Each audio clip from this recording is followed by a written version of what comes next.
Hoje o grande tema, o tema controlador da mensagem que nós estamos buscando desenvolver é o combate cristão, tá? Então vamos lá para Efésios, capítulo 6, verso 10, para a leitura do nosso texto de hoje. No demais, irmãos meus, fortalecei-vos no Senhor e na força do seu poder.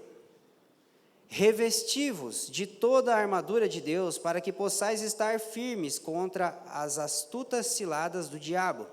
Porque não temos que lutar contra a carne e o sangue, mas sim contra os principados, contra as potestades, contra os príncipes das trevas deste século, contra as hostes espirituais da maldade nos lugares celestiais. Portanto, tomai toda a armadura de Deus para que possais resistir no dia mau, e havendo feito tudo, ficar firmes. Estais, pois, firmes, tendo cingido os vossos lombos com a verdade, vestida a couraça da justiça, e calçado os pés na preparação do evangelho da paz, tomando sobretudo o escudo da fé, com o qual podereis apagar todos os dardos inflamados do maligno. Tomai também o capacete da salvação e a espada do Espírito, que é a palavra de Deus, orando em todo o tempo com toda oração e súplica no Espírito, e vigiando nisto com toda perseverança e súplica por todos os santos, e por mim, para que me seja dada no abrir da minha boca a palavra com confiança para fazer notório o mistério do Evangelho, pelo qual sou embaixador em cadeias, para que possa falar dele livremente como me convém falar. Ora, para que vós também possais saber dos meus negócios e o que eu faço, Tíquico, amado irmão e fiel ministro no Senhor, vos informará de tudo, o qual vos enviei para o mesmo fim, para que saibais o nosso estado, e ele console os vossos corações. Paz seja com os irmãos, e o amor e fé da parte do Deus Pai e do nosso Senhor Jesus Cristo. A graça seja com todos os que amam o nosso Senhor Jesus Cristo em sinceridade. Amém. Então, hoje nós vamos falar sobre o combate cristão e as saudações finais na carta de Paulo. A carta, o verso 10, ele começa assim, no demais. Então, continuidade, né? Sempre interessante a gente atentar para esse portanto, porém, no demais, porque sempre vai dar um aspecto de continuidade com aquilo que está sendo desenvolvido, né? E nós precisamos entender que, embora estejamos em paz com Deus, nós não estamos em paz com o mundo. Então, o combate cristão, ele é oriundo da natureza da redenção. Nós precisamos entender como a redenção funciona para entender por que esse combate ele se torna necessário. O que é redenção? Redenção é libertação mediante um pagamento de preço. Então, nós éramos escravos de Satanás, inimigos de Deus. Fomos comprados por Deus, libertos por Deus mediante a obra de Jesus Cristo, e agora nós somos amigos de Deus, servos de Deus e inimigos de Satanás. O nosso antigo inimigo agora é nosso amigo, Pai e Senhor, e o nosso antigo Senhor agora é nosso inimigo. Estamos juntos? E no que se refere à aplicação da redenção, nós precisamos entender que, apesar de Cristo ter obtido a redenção de uma só vez em seu ministério terreno, ela se estabelece em dois episódios distintos. Então, a redenção ela é aplicada no povo de Deus a partir da primeira vinda de Jesus. Então, desde que Jesus veio, desde que ele subiu aos céus e desde que ele derramou o Espírito Santo, a redenção está sendo aplicada em nós. Estamos juntos? Na segunda vinda de Jesus, a redenção vai ser aplicada no cosmos, no restante da criação. Então, depois que Jesus voltar, o mesmo processo de restauração, transformação que está sendo exercido na igreja, será exercido em toda a terra, conosco em companhia com Jesus. Então, nós somos um povo redimido que habitam num mundo caído. Nós agora somos inimigos do nosso antigo Senhor. Qual que é o fruto disso? Tensão. Isso vai gerar uma tensão, e nós precisamos entender que uma das principais características da fé cristã é tensão. Por isso que tantos elementos que nós vamos falar sobre a fé cristã, eles são paradoxais. É isso, mas também é isso. Mas tem essa parte, mas também é assim. Não é só isso. Você percebe que a fé cristã, ela é como se fosse alguém andando numa corda bamba. Ela é uma tensão. E essa tensão, ela é oriunda do ambiente onde nós nos encontramos. Então, não somos mais escravos de Satanás, embora habitemos num mundo onde ele opera livremente. Então, isso por si só vai gerar o quê? A necessidade de um combate. E nós precisamos entender que Deus não nos salva para uma vida ausente de lutas. Deus não nos salva para uma vida confortável no que tange a ausência de lutas e sofrimentos. Então a questão não é deixar de ter lutas, a questão não é deixar de sofrer. O Evangelho, ele não retira as nossas lutas, ele redefine a razão das nossas lutas. Então a questão não é parar de sofrer, a questão é saber por que estamos sofrendo. Os nossos filhos, a nossa esposa, os nossos amigos, a nossa igreja local, eles não precisam ver a gente sorrindo o tempo todo, basta que eles saibam as razões mais excelentes pelas quais nós passamos a chorar depois que Cristo nos alcançou. Então não tem a ver com sorrir o tempo todo, tem a ver com chorar pelas coisas certas. Então o Evangelho, ele não é o fim das nossas lutas, ele é o fim da nossa luta com Deus. E é o início de um real combate com o inimigo. Minha mãe sempre fala: Felipe, quando você converter, teus problemas vão começar. Eu falo: por isso que eu não vou para a igreja. Eu tenho um monte de problemas, sou pobre, sou brasileiro, né? Enfim. E literalmente vários problemas que então eu não tinha começaram, porque as nossas lutas, elas são redefinidas à luz do Evangelho.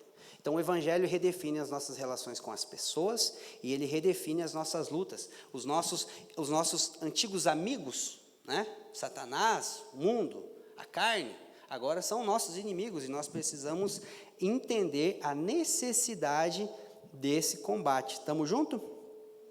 Então tá, vamos lá, vamos avançar.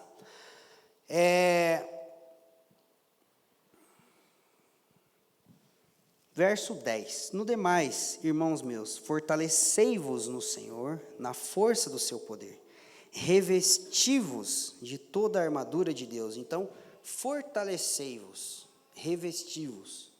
Essas são as duas primeiras exortações do apóstolo Paulo, quando, no que tange a questão do combate cristão. Fortalecimento no Senhor tem a ver com a nossa dependência de Deus, para que possamos enfrentar as forças espirituais da maldade. Então, fortalecer-se no Senhor tem a ver com reconhecer que nada podemos contra o diabo. Aquele negócio assim, depois que o cara vira crente, dá ordem para anjo, para demônio e tal, aquela coisa esquisita. Hoje a gente vai ter que combater algumas esquisitices também, porque esse texto, ele é bem mal compreendido. Então a tarefa de um pregador não é só apresentar o conteúdo correto do texto, mas às vezes desconstruir alguns conceitos equivocados que foram sendo edificados até então. Então, eu e você nada podemos contra o diabo, amém? Nossa, se pegar só essa parte agora, vão achar que nós estamos virando satanista, né? Os memeiros de plantão aí, não salva isso em nome de Jesus. Mas, se fortalecendo no Senhor, nós tudo podemos. Tá? Então, a nossa dependência é de Deus, precisamos da força de Deus, porque os principados espirituais, os principados e potestades, eles estão nas regiões celestiais. A igreja está assentada com Cristo aonde? Nas regiões celestiais. Então o poder da ressurreição, que nos fez se assentar com Jesus nos lugares celestiais, é o mesmo poder pelo qual nós podemos combater contra principados e potestades nas regiões celestiais. Então, embora a igreja nada pode contra o diabo, no lugar onde o diabo opera, a igreja está assentada. Amém? E assentar-se tem a ver com governo, tem a ver com desfrutar da posição que Cristo conquistou com a sua obra redentora. Então agora, aonde Ele opera, nós estamos assentados. Isso tira de nós todo aquele pânico. Ai meu Deus, o diabo. Eu lembro que tem um meme no Facebook, corre, corre, é o diabo, os piazinhos correndo assim. Só que, por outro lado, não tem a ver apenas com a dependência no Senhor, mas isso envolve a responsabilidade humana, porque toda orientação sobre vida cristã, de acordo com a sã doutrina, ela vai envolver soberania divina e responsabilidade humana. Por isso que o apóstolo Paulo nos orienta a se revestir. E se revestir está relacionado ao fato de que existem ações que nós precisamos intencionalmente desenvolver para que possamos nos opor àqueles que se opõem a Deus. Amém? Vamos para a nossa primeira citação, então, por gentileza.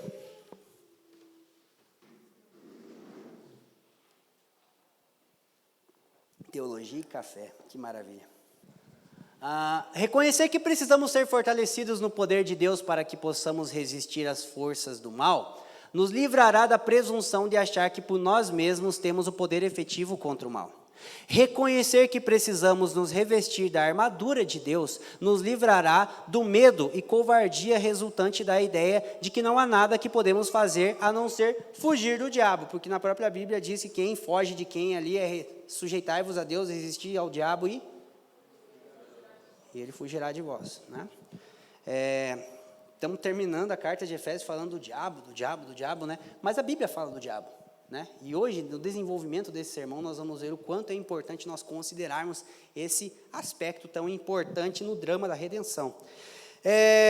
Aí logo em seguida, o apóstolo Paulo ele vai dizer assim no verso 12: porque não temos que lutar contra a carne e o sangue, mas sim contra os principados, contra as potestades, contra os príncipes das trevas deste século, contra as hostes espirituais da maldade nos lugares celestiais. E eu acredito que esse seja o verso mais importante para nós destacarmos hoje, porque em torno da compreensão desse versículo está relacionado à forma como nós nos engajamos com a sociedade.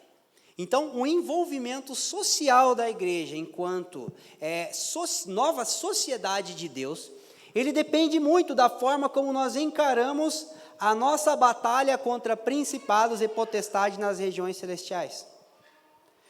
Então, a forma como nós enxergamos o combate cristão, ela vai determinar a forma como nós interagimos com a sociedade, com a cultura. Tá? Veja bem, existe uma dificuldade em nós, como cristãos, em encontrarmos um engajamento social e cultural equilibrado ou correto. De um lado, é a omissão, né? A gente não se envolve com a sociedade, a gente não se mistura com a sociedade. Depois nós vamos ver as razões que motivam a isso, né? E nós omitimos o testemunho cristão perante a sociedade e negligenciamos o que o próprio Cristo disse em Mateus capítulo 5, não se pode esconder uma cidade edificada sobre uma montanha. Só que do outro lado existe uma super adaptação à cultura, onde nós nos envolvemos tanto com a sociedade, de modo que a sociedade não sabe mais distinguir quem é a igreja, exceto quando a gente vai num culto. Então, são dois modelos que nós devemos evitar. Por outro lado, junto com isso, nós também, como cristãos, temos uma certa dificuldade de compreender de maneira equilibrada o conceito de batalha espiritual. Amém? Porque, de um lado, tudo é do diabo. O cara fecha o olho e vê um demônio. O cara abre o olho e vê dois. A galera fala que a galera que fala que foi expulsa terça parte dos anjos, se a terça parte dos anjos virou demônio, sobrou 2/3 de anjo que não caiu, né? Então por que a galera vê mais diabo do que anjo? Tudo é do diabo, tudo, não, Coca-Cola é do diabo, e a marca tal, e não sei o quê, gente do céu. Só que do outro lado, nada é do diabo. Irmão, é psicológico. Como é que é aquele termo que vocês usam para dar umas risadas? Mindset. Tudo é mindset, tudo é psicologia e tudo. E aí a gente reduz o evangelho a uma questão ética e cristã. A gente reduz o evangelho a uma filosofia. Então, quando a gente ignora a batalha espiritual, a gente reduz Cristo a um filósofo. E quando a gente superpotencializa a batalha espiritual, Jesus é um Ghostbuster, um caça-fantasma. Só que a gente precisa entender que a sociedade ela está separada de Deus, mas não significa que ela perdeu a inteligência. Daí quando ela olha para essas coisas, ela fala, gente, os crentes são muito burros. A galera é muito louca, é esquisito, não faz sentido. Então isso promove um testemunho distorcido do que de fato as Escrituras têm a dizer sobre Deus, sobre seu plano e sobre nós mesmos. Então, comprometer a nossa compreensão acerca de conceitos como engajamento social e batalha espiritual afeta a forma como as pessoas de fato nos veem. E será que a visão equivocada que os não cristãos têm sobre a igreja não é resultante do testemunho equivocado que nós prestamos sobre os não cristãos, sobre o que de fato é a igreja? Muito daquilo que nos entendem errado é porque nós nos apresentamos errado. Por isso que a carta de Paulo aos Efésios ela é essencial, porque ela é como se fosse a gênese da igreja. Ela é a nossa certidão de nascimento, ela fala da nossa identidade, e nós precisamos ter uma clareza da nossa identidade, vida e vocação, para que possamos prestar ao mundo, né, um testemunho coerente. Só que uma coisa que nós precisamos entender é o seguinte, essa dicotomia, de um lado tudo é do diabo, do outro lado, não, nada é do diabo, é psicológico, é só uma questão de princípios, éticos, valores e tal. Não é uma dicotomia nova. No contexto onde Paulo escreveu essa carta, para quem Paulo endereçou essa carta, no mundo antigo, na Grécia antiga, no mundo que era dominado pelo pensamento grego, havia essa dicotomia, porque de um lado tinha uma ênfase na religião grega, a mitologia grega, onde havia aquele conceito de que todos os acontecimentos da sociedade, do cosmos, eles ocorriam por questões dos deuses, era vontade dos deuses, era capricho dos deuses, e não há nada que podia ser feito. Então havia muita superstição religiosa e pouco compromisso ético e moral, de sorte que a própria cidade de Éfeso, que adorava, que era devota a Diana, onde todos os elementos da cidade, inclusive a própria economia, era dependente da religião a Diana, era uma religião completamente imoral. Então, como pode tanta religiosidade e tanta imoralidade? Nós vamos ver logo em seguida o porquê disso. Só que do outro lado havia uma ênfase filosófica muito grande, onde vários pensadores gregos afirmavam que o homem era dono do seu próprio destino. Então, os deuses não afetam na nossa vida, eles não estão tão perto assim. Os deuses podem até existir, mas estão lá longe, lá na casa de Zeus. Eles não têm muita influência, é você que define o teu destino. O teu amanhã pertence ao teu hoje, né? Aquelas coisas todas, mas enfim. Então, essa dicotomia, ela não é nova. A diferença é que, com o passar do tempo, ela foi se adaptando à forma de pensar cristã. Então, nós cristianizamos algumas dicotomias e hoje nós sofremos muito com elas. Porque, veja bem, os resultados, né, desse desequilíbrio nos dias atuais. Vamos falar primeiro, né, de um extremo. O evangelho do tudo é do diabo.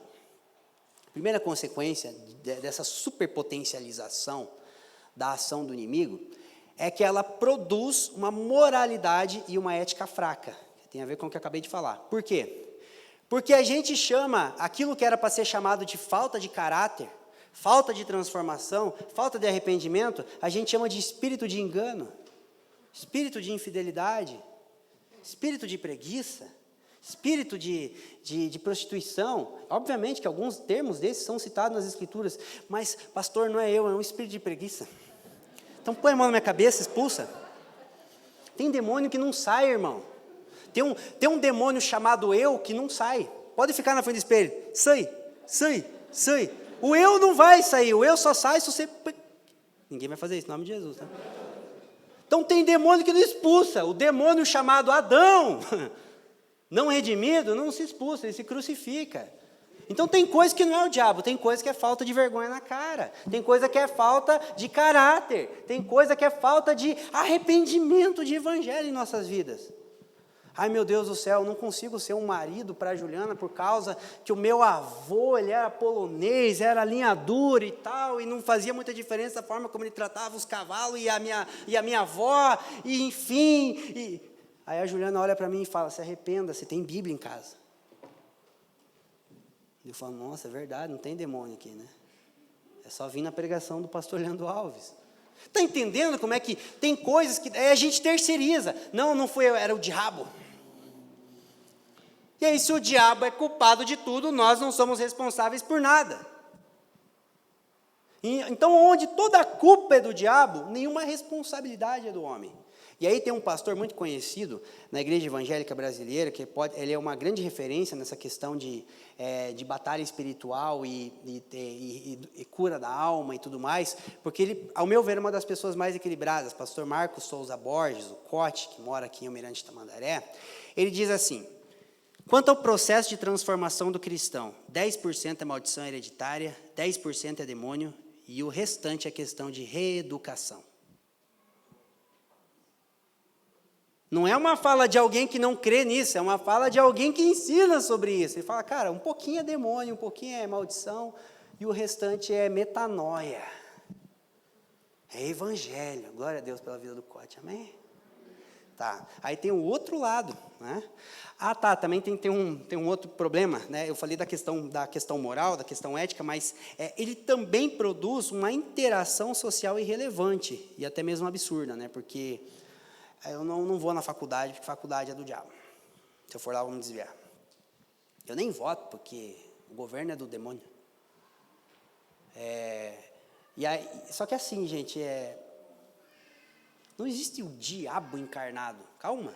Pode ser que algumas pessoas estejam sendo influenciadas, mas o Bolsonaro e o Lula estão longe de conseguir ser o anticristo. Fica tranquilo.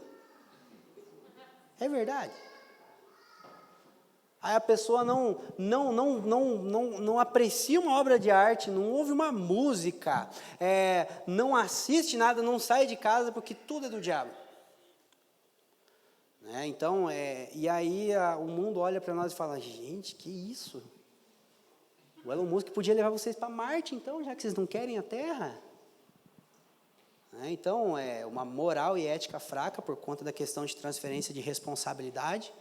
Então, culpa é do diabo e tudo é do diabo. Isso vai promover também uma interação social irrelevante e incoerente.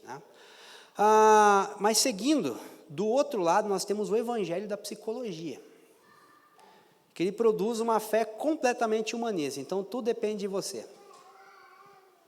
Não, negócio de demônio. Demônio foi vencido. O diabo foi vencido. Mas o Lago de Fogo ainda não foi inaugurado. Verdade, ele não está lá ainda. Calma. Ele foi neutralizado, mas ainda não foi destruído. E aí tudo é uma questão de psicologia, tudo é uma questão da sua emoção, tudo é uma questão de você ir lá e ver o teu passado. Tudo bem, existe uma parte que é importante nisso, mas a gente não pode desconsiderar os ardis de Satanás. E isso pode produzir também uma interação social otimista e ingênua demais. Não, tudo é de Deus, tudo é bonito, tudo é belo. E aí a gente não consegue atribuir, não consegue identificar os problemas da cultura, os problemas envolvendo as grandes instituições, como a religião, como a cultura, como a arte, como o Estado. Então, quando nós falamos aqui na apresentação de novos membros, como já foi dito várias vezes, a gente pergunta sobre questões relacionadas à nossa cidade, porque nós queremos enfatizar os pontos positivos de Curitiba. Mas o que dizer do tráfico em Curitiba? O que dizer da corrupção em Curitiba? O que dizer do abuso infantil, do aborto? Que a nossa cidade, infelizmente, tem que lidar com essas coisas. Também existem esses pontos. Então, se a gente reduz a fé a uma questão psicológica, a gente não consegue contrapor, a gente não consegue denunciar essas questões e tendências negativas que envolvem o ambiente onde nós estamos inseridos, e nós vamos nos envolver de uma maneira otimista e ingênua, a ponto de haver uma coesão completa, e não haver mais distinção entre a igreja e o mundo. Uma igreja que não se mistura, porque tudo é do diabo, e uma igreja que só se mistura, porque nada é do diabo. São dois extremos que nós precisamos, como igreja, evitar. E aí o apóstolo Paulo ele vai trazer, né, essa questão relacionada a com quem é a nossa luta e com quem não é. Primeiro ele começa dizendo com quem não é. A nossa luta não é contra carne e sangue. Ou seja, a nossa luta não é contra pessoas e a nossa luta não é contra a matéria. Paulo não está falando da luta contra a carne, que ele vai mencionar lá em Romanos, por exemplo. Não é isso. Nós lutamos contra a carne, a natureza ainda não redimida, mas a nossa luta não é contra a carne e sangue, significa que a nossa luta não é contra a matéria. Então a matéria, o cosmos, a criação em si, ela por si só é boa. Então tudo que Deus fez é bom, mas nem tudo aquilo que o homem fez com aquilo que Deus fez é bom. E é isso que nós precisamos atentar. Crer que tudo que Deus fez é bom, nos impede de demonizar a criação. Crer que o homem fez coisas ruins com aquilo que Deus chamou de bom, nos impede de divinizar a criação. Não atribuímos maldade absoluta e não atribuímos divindade absoluta à criação. Aí o apóstolo Paulo vai dizer, mas a nossa luta é contra principados e potestades, que nas escrituras, né, no conceito, tanto no conceito antigo quanto no conceito atual, são instituições, formas de pensamento, que de maneira sistemática, de maneira inteligente, de maneira poderosa, ela influencia o ambiente onde ela está estabelecida. Então está falando de sistemas. Só que esse mesmo termo principado e potestade ele é usado para falar sobre instituições humanas nas Escrituras. Como o próprio Paulo vai falar em Romanos 13 sobre se submeter ao governo, né? Então ali também é usado a questão de principado do governo, poder do governo. Principado tem a ver com poder, potestade tem a ver com poder, com instituições. Mas a gente não pode achar que aqui Paulo está falando apenas sobre as questões de instituições do Estado, da política, da economia, da cultura, porque ele mesmo vai dizer, nas regiões celestiais. Então não está se referindo às instituições humanas, porém, tudo que Deus faz é por meio da encarnação. Só que tudo que o diabo faz é por meio da encarnação, por meio da persuasão. Então, a forma como esses principados e potestades interagem é afetando, influenciando essas instituições relacionadas à religião, relacionadas à economia, à educação, à cultura, ao Estado.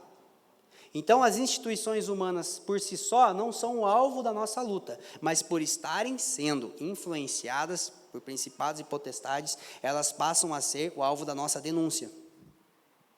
E nós, como cristãos, precisamos entender que a nossa luta é contra principados e potestades, embora muitas vezes tenhamos que denunciar a falência dessas instituições por estarem sendo influenciadas por principados e potestades nas regiões celestiais. E a partir disso nós conseguimos discernir o que confirmar como boa criação de Deus e o que reprovar como algo que o inimigo perverteu. Então, em certo sentido, nós precisamos entender que elas são poderosas, porque o apóstolo Paulo não estaria nos encorajando a se preparar para uma guerra se esses poderes fossem inofensivos. Nós não podemos ignorar que são poderes que influenciam culturas, que influenciam o curso de civilizações inteiras. Guerras são travadas, formas de pensamento são estabelecidas, cativeiros de pobreza, de miséria, são perpetuados durante gerações inteiras, durante séculos e séculos, e nós não podemos achar que elas não são poderosas. E elas também são malignas, porque o próprio Paulo vai dizer sobre hostes espirituais da maldade. Elas não estão de brincadeira, elas estão trabalhando de maneira sistemática, de maneira intencional, progressiva, organizada, para destruir o homem que é a imagem de Deus e a criação, que é a obra-prima de Deus. Então não há nenhuma possibilidade de amizade. Não há nenhuma possibilidade de reconciliação. E por último, elas também são astutas. Porque Paulo diz sobre nós, para que nós possamos estar firmes contra as ciladas do diabo. Então, o fato de ser astuta quer dizer que ela é sutil. E esse é o grande problema, porque muitas coisas que nós podemos chamar de boas, muitas coisas que nós podemos achar que são inofensivas. Só que na Bíblia, em Gênesis, nós vemos uma serpente, em Apocalipse nós vemos um dragão, então o diabo nunca chega mostrando a sua cara já de fato. O que há 30 anos atrás, nas nossas principais emissoras de TV aberta, era um homem afeminado, há 10, há 15 anos atrás foi um beijo gay na última cena da novela. E hoje se tornou uma propagação comum. O homossexualismo era abominação, tornou-se comum, hoje é normal. A pedofilia era uma abominação, hoje é comum. O que será da pedofilia daqui 15 a 20 anos? As universidades foram fundadas principalmente por pensadores, teólogos e ministros do Evangelho. E hoje, elas são os lugares onde a gente tem medo de enviar os nossos filhos. Elas se tornaram o berço, o útero das grandes filosofias que estão corrompendo a sociedade. Mas foi progressivo. Se tem uma coisa que o diabo não tem em relação a isso, é pressa. Ele vai inserindo termos, ideias, na nossa cultura, na nossa forma de viver. Não se sabe, não está escrito na Bíblia quanto tempo entre, pode comer, não vai morrer, até Eva de fato comer. Então, nós precisamos entender que tem coisa, por um lado, né, não dá para achar que tudo é do diabo. Mas do outro lado, nós precisamos entender que tem coisa que é do diabo, sim. E nós precisamos ser crente. Então, tomar Coca-Cola, irmão, não é do diabo. Mas ser viciado em Coca-Cola é do diabo. Internet não é do capeta. Usar a internet para ver pornografia é. Rede social não desvia ninguém. Colocar a rede social em detrimento da nossa vida de oração e estudo da palavra é do diabo. Riquezas por si só não são do diabo. Amá-las e dedicar, como o Fava falou na semana passada, adorá-las, atribuindo valor a elas, é do diabo. E olha o que John Stott vai dizer acerca disso, na segunda citação.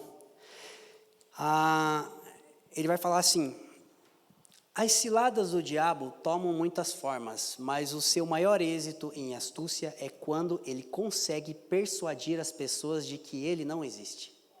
Negar a sua existência é expor-nos ainda às suas sutilezas. O Dr. Martin Lloyd-Jones expressa o seu ponto de vista sobre essa questão nos seguintes termos: estou certo de que uma das principais causas das condições da igreja de hoje é o fato de que o diabo está sendo esquecido. Tudo é atribuído a nós mesmos. Todos nós temos chegado a ser por demais psicológicos em nossas atitudes e em nossos pensamentos. Ignoramos o grande fato objetivo, a existência do diabo, o adversário o acusador com seus dardos inflamados. E sabe o que é o melhor dessa citação? Martin Lloyd-Jones era um pastor presbiteriano ortodoxo até o tutano. Talvez um dos mais... Acho que Calvino era menos ortodoxo que ele. Calvino ia abrir a igreja renovada. Ele é o... Entende? Então a gente está falando de um homem... Isso aqui é importante falar, não está na mensagem, mas isso aqui é importante a gente entender para que nós possamos reconhecer que a teologia reformada, ela não nega a existência de batalha espiritual. Ela tem como objetivo confrontar as esquisitices que estão relacionadas à batalha espiritual. Mas ela por si só não ignora. A gente colocou aqui a citação de um dos maiores pregadores reformados da história da igreja e talvez o maior erudito do século XX. Ele escreveu um livro de 724 páginas sobre Efésios 6, 10 ao 24. Eu fui ler ontem, eu falei, eu não vou ler isso aqui para montar meu sermão. Não dá. O Fafa tinha que ter escalado a gente para pregação em 2018, daí hoje a gente estaria terminando de ler o Martin Lloyd Jones. Então, o objetivo da teologia reformada não é negar o princípio da batalha espiritual, mas é expor ele à luz das Escrituras. Amém? Então, vamos lá, né? A armadura de Deus. Portanto, tomai a armadura de Deus para que possais resistir no dia mau e, havendo feito tudo, ficar firmes. Primeiro ponto, o que é o dia mau? O dia mau não é somente o dia em que as coisas dão erradas. O dia mau não é aquele dia que eu acordo atrasado porque a bateria descarregou durante a noite e, cara, eu vou tomar uma advertência no trabalho. O dia mau não é o dia que batem no meu carro. O dia mau não é o dia que eu sou demitido. Sabe por quê? Porque se a gente chamar isso de dia mau, sugere que o dia em que a gente chega certinho no trabalho é um dia bom. Sugere-se que o dia em que eu sou promovido é um dia bom e o dia que eu sou demitido é um dia mau. Mas essas comparações, essas definições de bom e mal mediante circunstâncias relativas, ela não é a melhor forma da gente julgar as coisas. Então, o dia mau, ele não é um dia em que as coisas estão dando errado. Ele não é os dias em que não é um dia em que as coisas estão sendo difíceis para nós. O dia mau é um dia onde, um momento da nossa vida, né, uma circunstância onde nós estaremos mais suscetíveis a pensar de acordo com valores alheios ao que o Espírito Santo tem a propor para nós.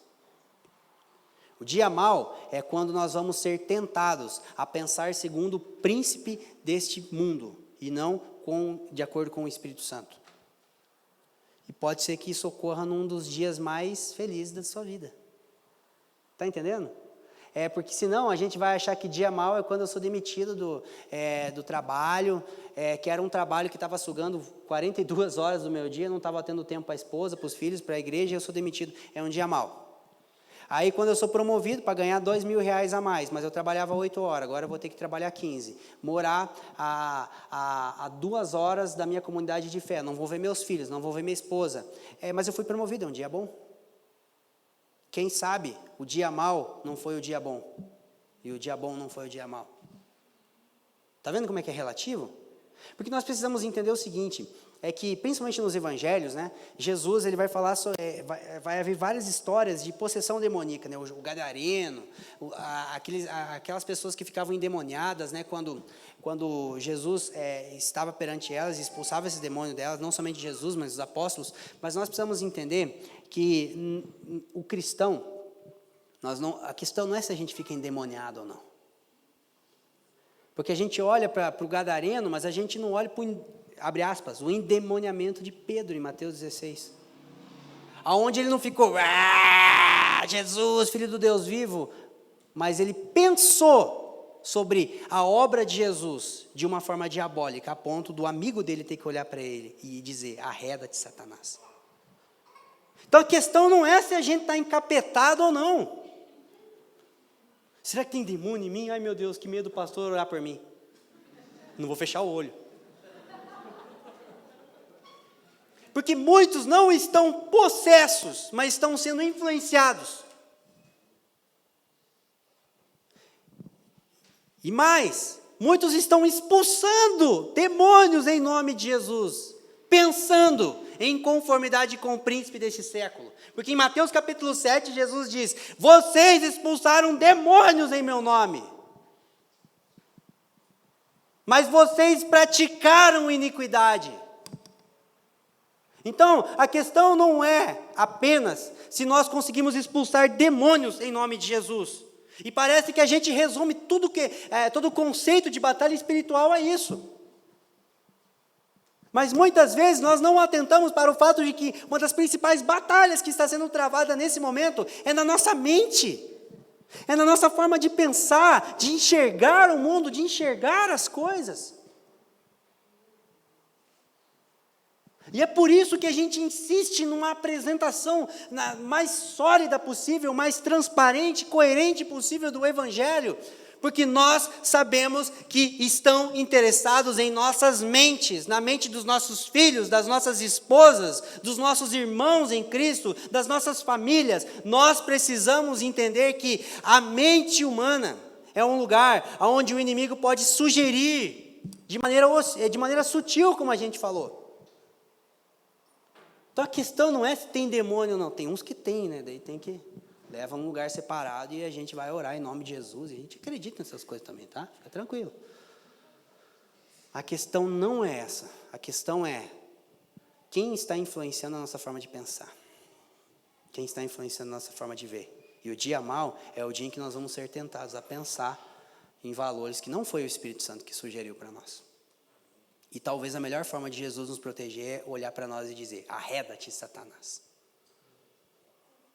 Talvez um amigo vai ter que dizer: arreda-te, Satanás. Isso aí não é desejar ser próspero, isso aí é amar o dinheiro. Isso aí não é liberdade, isso aí é libertinagem. Isso aí não é religião, isso é religiosidade. E nesse ambiente, a gente só vai ser discernido na comunhão. Num ambiente onde os irmãos estão reunidos em Cristo. Nós precisamos nos expor, né? Então, se eu der uma mancada contrária ao Evangelho, me chame de diabo, em nome de Jesus. Mas confronte a minha forma de se comportar. Assim como eu já fui chamado algumas vezes pelos meus pastores, talvez não nesse termo. E eu já estou bem por causa deles, né? Pastor Leandro Alves.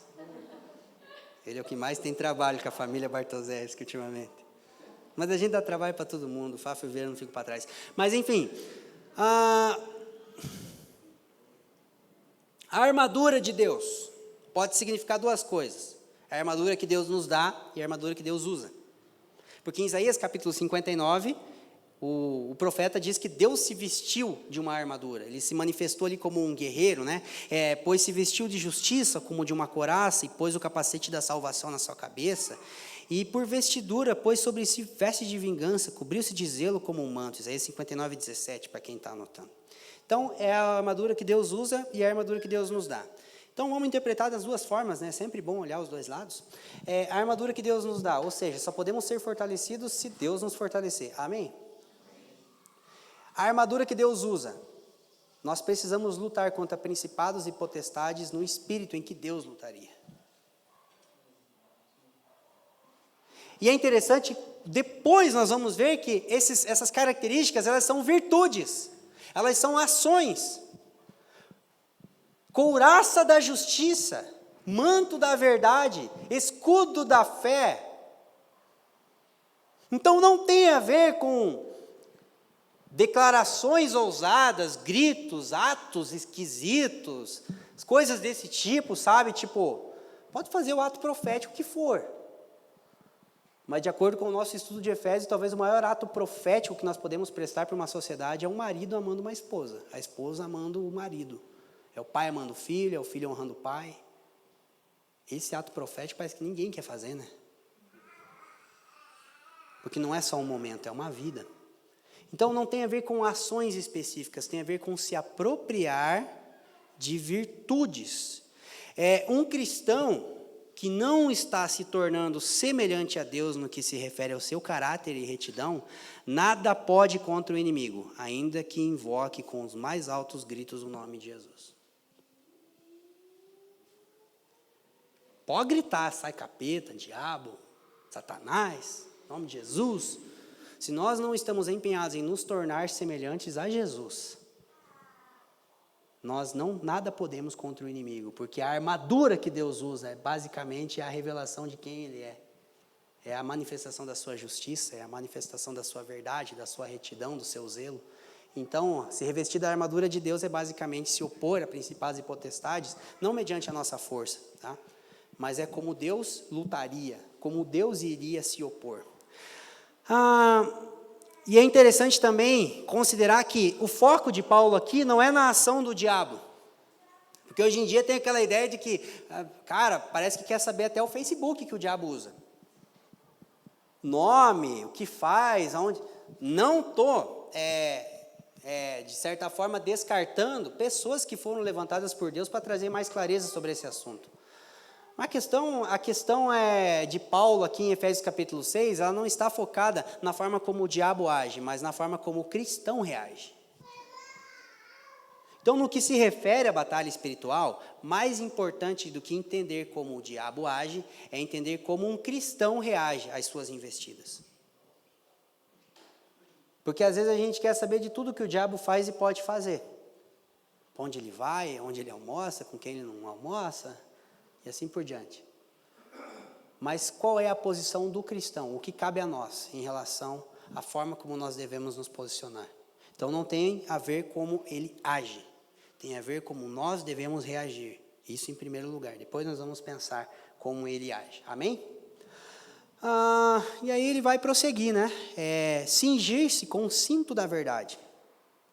Então esse cinturão era uma peça que ficava por baixo da armadura, que dá uma ideia de verdade no íntimo. Salmo 51 diz que Deus se compraz na verdade e no íntimo. E verdade nas escrituras, ela também tem um significado duplo, né? Porque ela pode se referir à verdade do evangelho revelada mediante a pregação dessa doutrina, mas ela também tem a ver com verdade em relação à sinceridade de caráter, a fidelidade à nossa consciência, uma vez que ela esteja submetida aos valores da palavra de Deus. Então, a nossa consciência é purificada na medida em que ela é submetida à verdade dessa doutrina. E nós nos tornamos pessoas verdadeiras, pessoas sinceras, sem sermos pessoas corrompidas, na medida em que nós somos fiéis a uma consciência que é submetida à palavra de Deus. Então, pode se aplicar nos dois elementos, tanto a verdade como questão de retidão de caráter, quanto a verdade enquanto essa doutrina. E era interessante que, quando um soldado ele se cingia, ele ficava mais firme, ele ficava mais ereto. Isso promovia uma posição de maior ousadia na batalha. E ninguém para alguém que está sendo fiel à verdade do Evangelho e está submetido à sua consciência, uma vez que ela é fiel aos valores do reino de Deus. Isso produz em nós o quê? Ousadia. Prosseguindo, depois nós temos a couraça da justiça, a justiça que se refere tanto à justiça do Evangelho quanto à integridade de caráter, né? Também tem dois sentidos. Somos protegidos com a certeza de que temos um relacionamento justo com Deus mediante a obra de Jesus, né? E ao mesmo tempo somos protegidos mediante a convicção de que de que não somos pessoas parciais, de que não iremos vender nossos valores. Logo em seguida, né, calçar os pés com a preparação do Evangelho da paz. Muito conhecida essa mensagem, até porque Isaías também vai falar quão formosos são os pés daqueles que anunciam boas novas, mas esse termo ele também pode ter um duplo sentido na nossa forma de interpretar, porque está relacionado sim a pregar o Evangelho onde nós formos. E isso é importante enfatizar, que onde é que se vai de calçado? Qualquer lugar, menos quando você está tomando banho, quando você está dormindo. Não durmo de tênis, né? Mas é pregar o Evangelho onde você for, e não só no dia em que vai ter grupo de evangelismo. Os evangelistas não servem para pregar o Evangelho por nós, os evangelistas servem para lembrar a igreja da necessidade de ser fiel à grande comissão. Então onde você estiver, onde os meus pés me levarem, eu vou anunciar as boas novas. Hoje é dia de pregar o Evangelho. Aqui, fora daqui, em qualquer lugar. Só que ao mesmo tempo, tem a ver também com andar em conformidade com, porque os calçados têm a ver com andar. Então nós precisamos andar em conformidade com o Evangelho, para então pregar o Evangelho. Olha o que está escrito, uma maneira parafraseada, que os irmãos que se reuniram no Pacto de Lausanne, que falava sobre a necessidade da evangelização, olha o que eles disseram. A igreja deve se dispor a pregar todo o Evangelho a todo mundo, mas ao mesmo tempo entender que ela mesma se torna uma pedra de tropeço para a evangelização quando trai o Evangelho e não é marcada pela mensagem da cruz. Então, nesse quesito aqui, calçar os pés com a preparação do Evangelho da paz não tem a ver apenas com pregar o Evangelho em todo lugar, mas tem a ver com andar em conformidade com o Evangelho. Tudo é segundo o Evangelho. O Evangelho não é uma doutrina das Escrituras. O Evangelho não é uma parte. O Evangelho é o fundamento pelo qual nós construímos toda essa doutrina, organizamos a nossa forma de pensar e agir em conformidade com ele. Tudo deve ser feito em conformidade com o Santo Evangelho. Escudo da fé. Ele serve para se defender, né, o escudo, né, e também tem um duplo sentido, porque a fé ela pode ser uma fé confessional, conjunto de convicções do cristianismo, né, o nosso patrimônio histórico, o nosso patrimônio apostólico, que foi desenvolvido, documentado, registrado e explicado pelos grandes teólogos da história da igreja, a fé confessional, os nossos credos, as nossas convicções, mas também tem a ver com uma fé relacional, ou em quem eu deposito a minha confiança. E aqui é interessante, né, eu fiquei pensando que a gente fala tanto em defender a fé, mas nesse versículo aqui fala que é a fé que nos defende. Então a fé não é uma coisa fraca que precisa ser defendida por gente que se acha forte. A fé é um elemento inabalável, capaz de defender gente até igual a gente.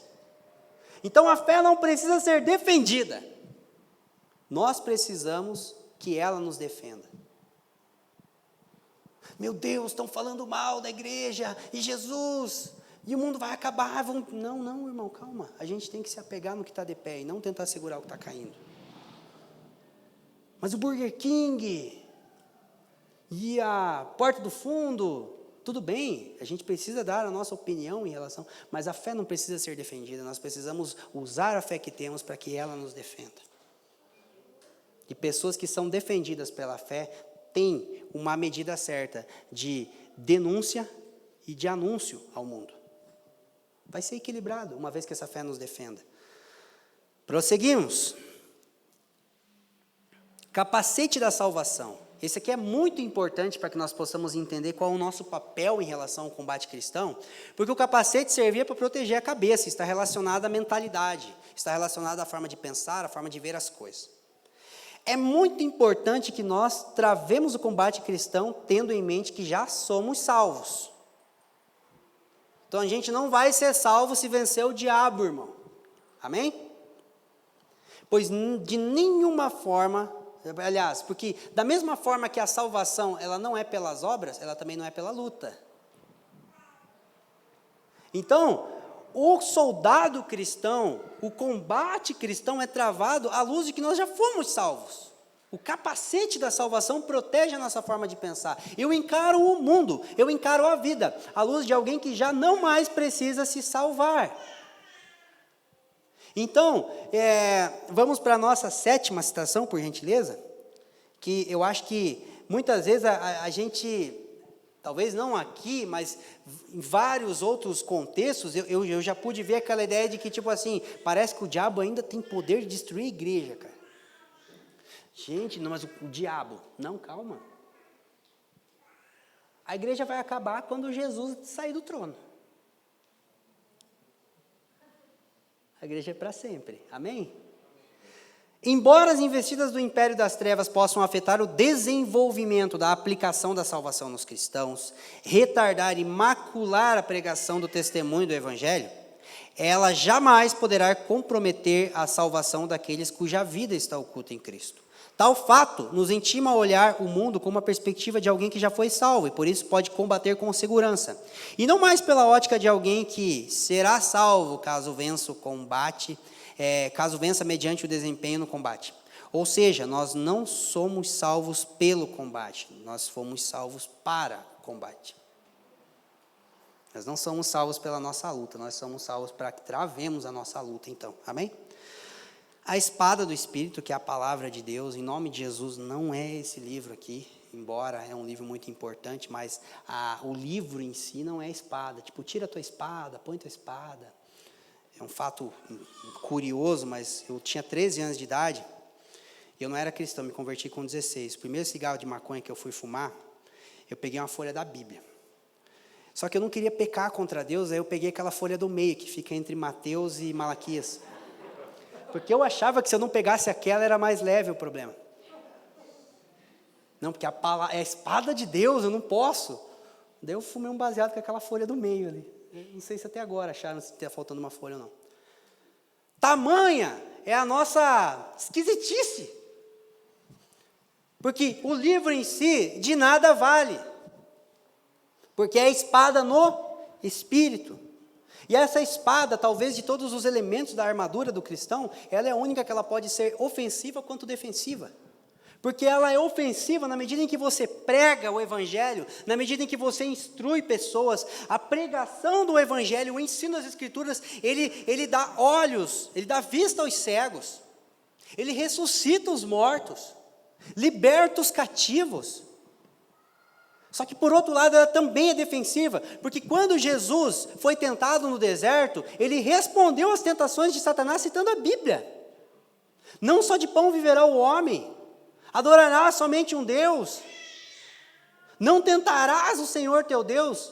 Todas as citações de Deuteronômio. Então Jesus lia a Bíblia e sabia quando usar. Então nós precisamos ser pessoas que têm uma linguagem bíblica, não apenas um vocabulário bíblico para mostrar que a gente lê bastante a Bíblia, mas uma linguagem bíblica, a fim de que as pessoas possam ver que o que vale mais é o que a Bíblia diz e não o que nós temos a dizer. Faz efeito sim, acordar e abençoar os nossos filhos, a nossa esposa. Isso é uma coisa que o pastor Leandro Alves tem me ensinado já há tanto tempo. Felipe, abençoa os seus filhos. Põe a mão na barriga da Ju. De 2 em 2 anos, estou pondo a mão na barriga dela, né? Mas 2017, 2019, 2021. Estou abençoando os filhos lá já. É a bênção sacerdotal da casa, pôr a mão na barriga da Ju. Abençoe tua esposa, ore pelos seus filhos, declare palavras de bênção. Da mesma forma, quando nós formos tentados, quando nós recebermos sugestões contrárias à palavra de Deus, mas o que a Bíblia diz sobre isso? Por isso que quando eu estou trabalhando, ultimamente eu tenho trabalhado bastante, às vezes não tenho tempo como eu queria de parar e ler o livro. Aí o meu pregador favorito é o Cid Moreira. E eu fico lá, livro de Efésios, capítulo 1. Não, porque eu preciso memorizar esse livro para saber o que dizer para a minha mente, para a minha alma, quando ela for tentada a pensar uma coisa que Deus não pensaria. Olha o que o salmista diz no Salmo 103, bendiga a minha alma ao Senhor. Ele está falando com a própria alma. Jesus falou com o diabo. Gente, não é pretexto para sair aqui falando consigo mesmo, esquisitice e tal, mas é saber quais são as verdades que nos fundamentam. E quais são verdades que nós precisamos nos agarrar quando formos tentados a nos desviarmos delas. Hebreus 2:1, importa que nos apeguemos com ainda mais firmeza às verdades já ouvidas para que jamais nos desviemos delas. Então essa espada, ela precisa ser defensiva, ela precisa ser ofensiva, amém? Orando em todo o tempo.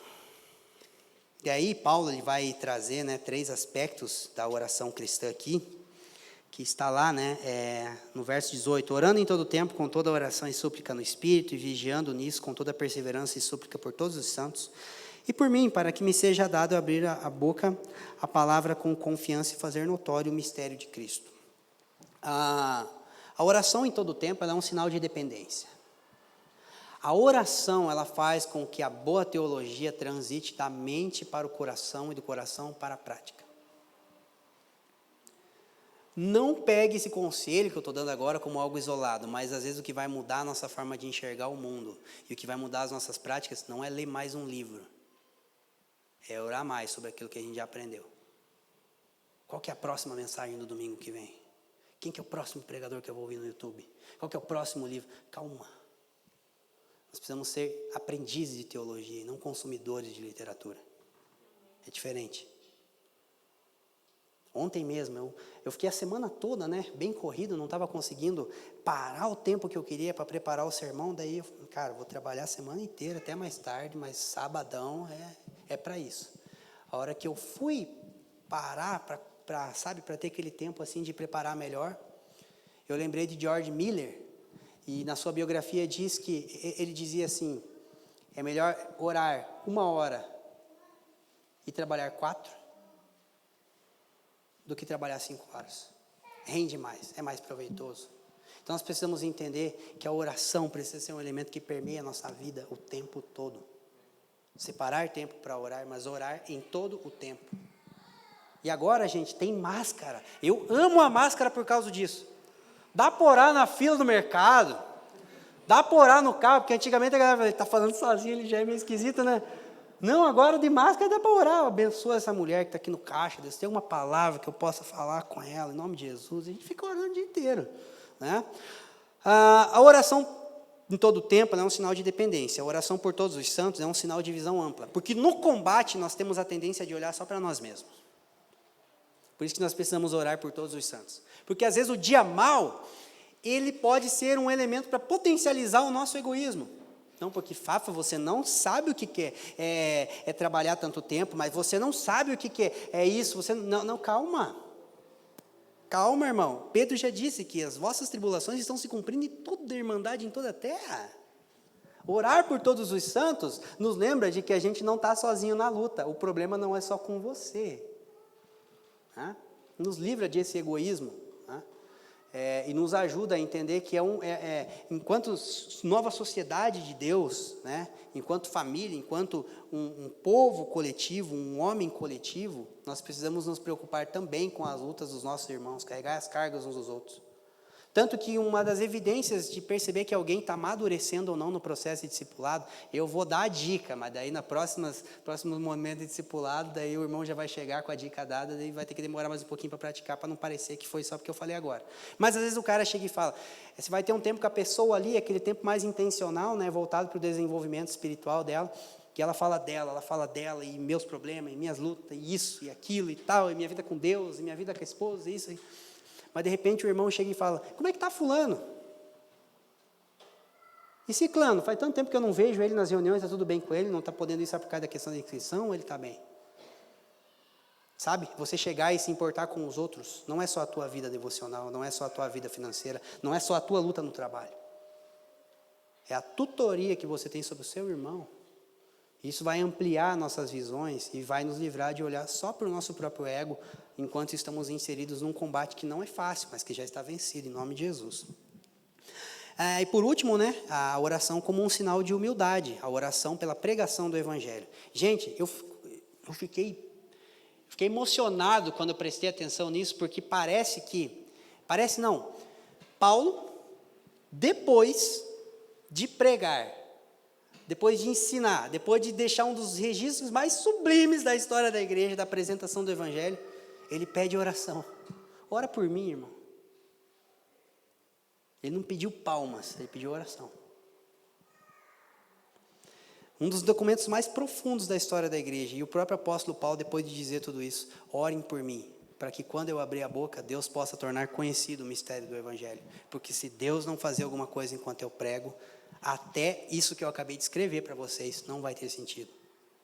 Então a carta de Paulo aos Efésios só faz sentido para nós, ela só é profunda, com uma espada cortante em nossos corações, porque enquanto nós expomos o que Paulo escreveu, Deus torna conhecido o mistério de Cristo. A citação número 8, por gentileza. Paulo termina uma das exposições mais sublimes e talvez um dos registros mais importantes da história da igreja, pedindo a oração dos santos. Isso revela a profunda dependência que temos de Deus para a eficácia da pregação do Evangelho. Se Deus não operar eficazmente na revelação do mistério de Cristo, por mais profundo que o nosso discurso possa ser em questões de intelectualidade e oratória, ele ainda permanecerá sendo incapaz de ser instrumento para a abertura dos olhos dos cegos, libertação dos cativos e transformação dos homens. Mas, se Deus aperfeiçoar o seu poder em nossa fraqueza, seremos agraciados com Ele em participar da revelação e desenvolvimento do seu eterno plano de redenção e construir com Ele algo que durará para a eternidade. Já parou para pensar que se Deus ilumina o que está sendo feito agora nessa manhã, se Deus torna conhecido o mistério de Cristo enquanto eu estou falando, a gente está construindo aqui uma coisa que é eterna. Já parou para pensar que o que a gente está construindo aqui, daqui sei lá quantos bilhões de anos, a gente vai usufruir daquilo que está sendo edificado agora? Eu fico perplexo quando eu penso nisso, cara. Nós somos dependentes de Deus, porque sem Ele nada podemos fazer. Mas uma vez que Deus opera em nós, o que fazemos permanece. Uau! E aí, por último, né? Saudações finais, o apóstolo Paulo, ele revela também a sua motivação, a sua intenção relacional para com os irmãos, porque ele diz assim, eu vou enviar o meu irmão e fiel ministro no Senhor. Ele vai entregar essa carta para vocês, porque Paulo estava preso em Roma, acorrentado a um soldado romano numa prisão domiciliar, provavelmente estava olhando para a armadura do soldado enquanto estava escrevendo o que acabou de escrever. E aí ele diz assim, eu vou enviar o irmão para enviar a carta, mas eu também quero que ele conte para vocês como é que eu estou. Eu quero que ele fale de mim para vocês, para que vocês sejam confortados. Então você percebe que a intenção de Paulo, ao expor esse conteúdo de Efésios, não é apenas apresentar uma instrução, mas é fortalecer uma relação. E eu acredito que com base em todo esse conhecimento da nossa identidade como igreja, que nós estamos recebendo nessas últimas semanas, com tudo que já foi edificado até agora, nós temos a oportunidade de fortalecer as relações, a comunhão em torno do nome de Cristo Jesus. Essa instrução ela não vai abençoar apenas as nossas casas, ela vai nos unir cada vez mais como igreja, nós vamos perseverar em unidade, um grande tema que é citado em Efésios. Como o Fábio falou no início, há uma proposta relacional por trás de tudo isso. Instrução para o fortalecimento das nossas relações à luz do Evangelho. E por último, Paulo vai terminar da mesma forma que começou, né? Ele termina orando pelos irmãos. Oração é um tema recorrente em Efésios. Ele diz assim, paz seja com todos os irmãos, e amor com fé da parte de Deus Pai e do nosso Senhor Jesus Cristo. A graça seja com todos os que amam nosso Senhor Jesus Cristo em sinceridade. A graça e a paz são elementos que Paulo usa na sua saudação no início da carta. Graça e paz vos sejam dadas em Cristo Jesus, né? Pedro diz, graça e paz vos sejam multiplicadas no conhecimento de Jesus. E aqui, o apóstolo Paulo ele conclui essa carta dizendo, graça e paz sejam dadas a todos aqueles que amam sinceramente o Senhor. Não significa que a graça e a paz estejam sendo destinadas apenas por um grupo específico, mas somente aqueles que, em resposta ao Evangelho, amam o Senhor, usufruem dos benefícios da graça e da paz.